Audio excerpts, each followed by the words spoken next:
ప్రభునందు ప్రియులైన మీకందరికీ యేసుక్రీస్తు ప్రభువారి నామంలో శుభవందనాలు తెలియజేస్తూ ఉన్నాం. ఎడారిలో సెలయేలు అనే దిన ధ్యానము కొరకై స్వాగతం.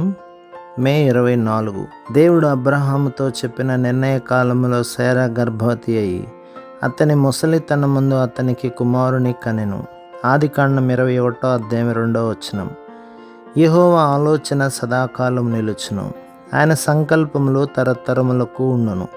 కీర్తన గ్రంథం 33:11. అయితే దేవుడు అనుకున్న సమయం వచ్చేదాకా మనం వేచి ఉండడానికి సిద్ధపడాలి. దేవుడికి కొన్ని నిర్ణీతమైన సమయాలున్నాయి. ఎప్పుడు అనేది మనకు తెలియని మర్మం. మనకవి తెలియవు, కానీ ఆ సమయాల కోసం మనం ఎదురు చూడాల్సి ఉంది. అబ్రహాము హారానులో కాపురం ఉన్నప్పుడే దేవుడు ఆయనతో మరో 30 ఏళ్లకి నీకు కొడుకు పుడతాడు అని చెప్పినట్లయితే అబ్రహాం అంతకాలం కనిపెట్టాలి కాబోలు అనుకుని నిరుత్సాహపడేవాడే.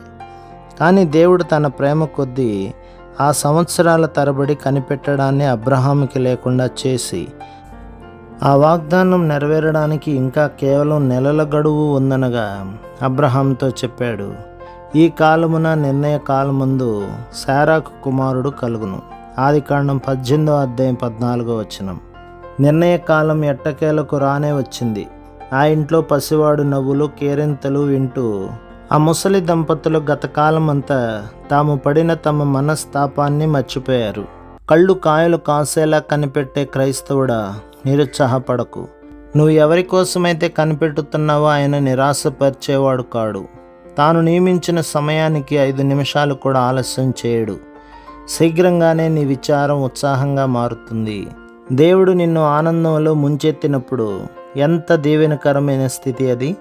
సూర్యోదయానికి ముందు చీకటి పటాపంచలైనట్టే ఆ సమయం వచ్చేసరికి విచారం, ఏడుపు దూరంగా పారిపోతాయి. మనం ప్రయాణికులమే. ప్రయాణపు చిత్రపటాలను దిక్సూచిని కెలకటం మనకి తగదు. సర్వం తెలిసిన మన పైలట్ ఆ వ్యవహారమంతా చూసుకుంటాడు. కొన్ని పనులు ఒక్కరోజులో అయిపోవు. సూర్యాస్తమయ సమయంలో ఆకాశంలో సాక్షాత్కరించే వింత రంగులు ఒక్క క్షణంలో తయారయ్యేవి కావు. ఓ శుభదినాన బండరాళ్ళు చదునవుతాయి. ఏ రోజది ఎవరికి తెలుసు? నెర్రలు విచ్చిన నేల నీరు తాగుతుంది నిండుగా. అడ్డుగడియలు విరుగుతాయి, తలుపులు తెరుచుకుంటాయి. కఠినమైన చోట్లు సాఫీ అవుతాయి, వంకర దారులు తిన్నగా అవుతాయి. ఓపికగా కనిపెట్టే హృదయమున్నవాడికి జరుగుతాయి ఇవన్నీ. దేవుడు నిర్ణయించిన గడియల్లో అది రేపో మాపో ఎవరికి తెలుసు. తెలిసిందల్లా తప్పక జరుగుతాయని. ప్రభు మిమ్మును, మీ కుటుంబమును, మీ సంఘమును దీవించి ఆశీర్వదించునుగాక. ఆమెన్.